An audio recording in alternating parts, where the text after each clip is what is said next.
साई राम ओम गुरु। अध्याय 26 नेपाल प्रस्थान। अप्रैल 2018 में ओम गुरु 3 माह के लिए अपनी नियमित आध्यात्मिक यात्रा पर गए। वे ईरोड से ऋषिकेश गए, जहां गंगा माता की गोद में उनकी अनेक महात्माओं से भेंट हुई। वहां वे 3 दिन तक रुके। बर्फीले तूफान से सड़क पर 1.5 फुट बर्फ जमी हुई थी, जिससे यात्रा आगे बढ़ाने के लिए प्रतीक्षा करनी पड़ी। बद्रीनाथ धाम। 5वें दिन ओम गुरु बद्रीनाथ पहुंचे। सदैव की भांति गुरु की आज्ञा का पालन करते हुए सर्वप्रथम उन्होंने बद्री नारायण के दर्शन किए। फिर साई नारायण की कृपा से 1 महीने वहीं रुककर तपस्या की। इस बार प्राकृतिक कारणों से बार बार साधना अवरोधित होती रही, फिर भी अनेक अविस्मरणीय अनुभव हुए। जैसे पूर्णिमा के दिन अद्भुत आनंद के साथ नीलकंठ पर्वत पर नीलकंठ के दर्शन होना। नेपाल गमन। 1 माह बाद ओम गुरु पुनः ऋषिकेश लौट आए, जहां से हरिद्वार और वहां से दिल्ली आ गए। दिल्ली से उड़ान भरकर काठमांडू पहुंचे। काठमांडू में स्वामी निर्मलानंद पुरी जी ने उनका भव्य स्वागत किया। ओम गुरु ने पहली बार नेपाल की अति सुंदर भूमि पर अपने चरण रखे थे। शिवपुरी बाबा। 20वीं शताब्दी के महान संतों में शिवपुरी बाबा भी एक थे। उनके जन्म का नाम जयंतन नंबूदरीपाद था। वे मलयाली उपासक थे। वे 27 सितंबर सन 1826 को केरल के त्रिशूर जिले के अक्कीकम नामक गांव में पैदा हुए। यह गांव केरल के सुप्रसिद्ध तीर्थ स्थान गुरुवायूर के निकट है। उनका जन्म अपनी जुड़वा बहन के साथ हुआ। मात्र 9 वर्ष की आयु में उन्होंने अपने पूरे परिवार को खो दिया। केवल उनके दादाजी बचे थे, जो टीपू सुल्तान के दरबार में लोकप्रिय ज्योतिष थे। उन्होंने ही शिवपुरी बाबा का पालन पोषण किया।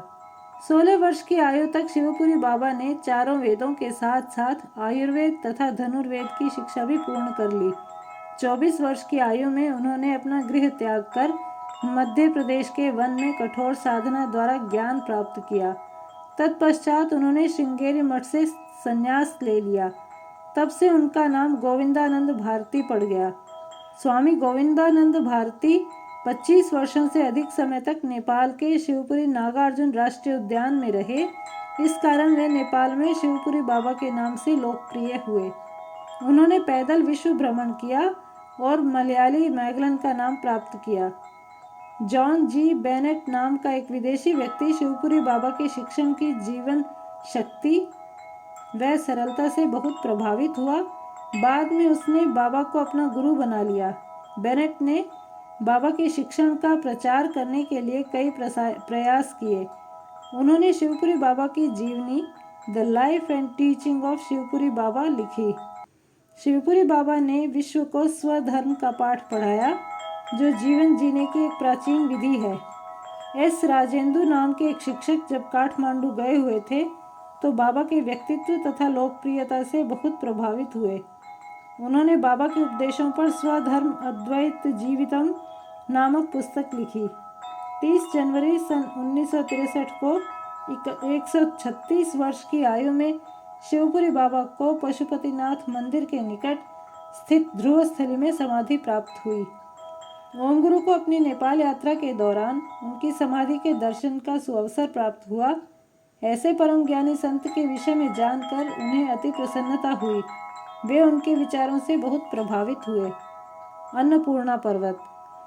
अन्नपूर्णा पर्वत उत्तर मध्य नेपाल में स्थित है। समुद्र तल से इसकी ऊंचाई लगभग 8000 मीटर है। यह विश्व का 10वां सबसे बड़ा पर्वत है। इस पर्वत की चोटी पर्वतारोहियों के लिए विश्व की सबसे खतरनाक चोटी मानी जाती है। प्राकृतिक दृश्यों का अनुभव देने वाले इस पर्वत से ओम गुरु भी आकर्षित हुए बिना नहीं रह पाए। इस पर्वतीय क्षेत्र में कदम रखने मात्र से उनके तन और मन तरोताज़ा हो गए। पशुपतिनाथ मंदिर। भारत के उत्तर में बसा नेपाल रंगों से भरपूर एक अति सुंदर देश है। इसमें सैलानियों को आकर्षित करने वाली पहाड़ियाँ भी हैं, तो कई तीर्थ स्थान भी। इस प्रकार नेपाल विविधताओं से पूर्ण है। काठमांडू से उत्तर पूर्व में मात्र 5 किलोमीटर की दूरी पर पशुपतिनाथ मंदिर स्थित है। यह नेपाल में हिंदुओं का सबसे बड़ा तीर्थ स्थल माना जाता है। भगवान शिव को समर्पित यह ज्योतिर्लिंग मंदिर है। धार्मिक मान्यताओं के अनुसार कैलाशनाथ आदि योगी महादेव यहाँ ज्योति स्वरूप में प्रकट हुए थे। स्वगोत्र हत्या के दोषी पांडवों ने पाप मुक्ति के लिए भगवान शिव की आराधना की, किंतु रुष्ट भगवान ने उन्हें दर्शन न देने के उद्देश्य से महिष रूप धारण कर लिया, जिसे पांडवों ने पहचान लिया। उनसे बचने के लिए महिष रूपी भगवान जो ही पृथ्वी में समाने लगे तो महाबली भीमसेन ने उन्हें पकड़ लिया। उनकी दृढ़ता से प्रसन्न होकर शिव शंकर ने उन्हें दर्शन देकर गोत्र हत्या के पाप से मुक्त किया। भगवान ने स्वयं को 5 भागों में हिमालय पर प्रकट किया। उनमें से अगला हिस्सा जो पृथ्वी में समाया था वह नेपाल के पशुपतिनाथ मंदिर में प्रकट हुआ। पांडवों ने इन स्थानों पर भगवान भोलेनाथ के मंदिर बनवाकर आराधना की। यह मंदिर बागमती नदी के किनारे स्थित है। इसके पीछे श्मशान घाट है जहाँ शवों का क्रियाकर्म निरंतर चलता रहता है। स्वामी स्वरूपानंद जी भी ओम गुरु के साथ नेपाल गए थे, किंतु कुछ दैहिक अस्वस्थता के कारण वे उनके साथ पशुपतिनाथ मंदिर के दर्शनार्थ नहीं जा पाए। भगवान पशुपतिनाथ के दर्शन दिव्य थे। मंदिर की परिक्रमा करते समय ओम गुरु ने किसी के क्रंदन की ध्वनि सुनी। इस विषय में स्वामी जी से पूछने पर पता चला कि किसी मृत की आत्मा को मुक्ति दी जा रही है। सामने भगवान के मंदिर में दर्शन और पीछे मुक्ति का कार्यक्रम, दोनों विपरीत स्थितियां वैराग्य की ओर अग्रसर करने वाली थीं। इस आश्चर्यजनक घटना से प्रेरित होकर ओम गुरु ने शमशान घाट में कुछ समय तक ध्यान किया। शाम 7 बजे गंगा आरती के समान ही बागमती नदी के किनारे भी आरती हुई। मुक्तिनाथ मंदिर। अगली सुबह ओम गुरु ने स्वामी जी के साथ काठमांडू जाकर मुक्तिनाथ की ओर प्रस्थान किया। वे पोखरा नामक स्थान पर एक रात रुके। सुबह 4 बजे 93 किलोमीटर की आरंभ की गई यात्रा को कार द्वारा पूरा करने में उन्हें 12 घंटों का समय लगा। इतनी देर लगने का कारण दुर्गम मार्ग था। दुर्गम होते हुए भी रास्ते भर मन हर लेने वाले अति मनोहर दृश्य थे। प्रकृति की छटा चारों ओर बिखरी हुई थी। कलकल करते झरने, हम कदम बनी पर्वत श्रृंखलाएं, हरी भरी वनस्पति बहुत लुभावनी लग रही थी। चलते चलते अंततः वे अपने अद्भुत गंतव्य स्थल मुक्तिनाथ पहुँचे। शालिग्राम भगवान के लिए प्रसिद्ध मंदिर मुक्तिनाथ वैष्णव संप्रदाय के प्रमुख मंदिरों में से है। हिंदू धार्मिक मान्यताओं के अनुसार इस क्षेत्र में मोक्ष प्राप्ति होती है। मुक्तिनाथ में शीत का प्रकोप अपने शिखर पर था। रात भर वहीं पर रहकर ओम गुरु ने प्रभात फेरी लगाते हुए भजन कीर्तन कर आरती में भाग लिया। फिर 108 शीतल जल धाराओं में स्नान किया।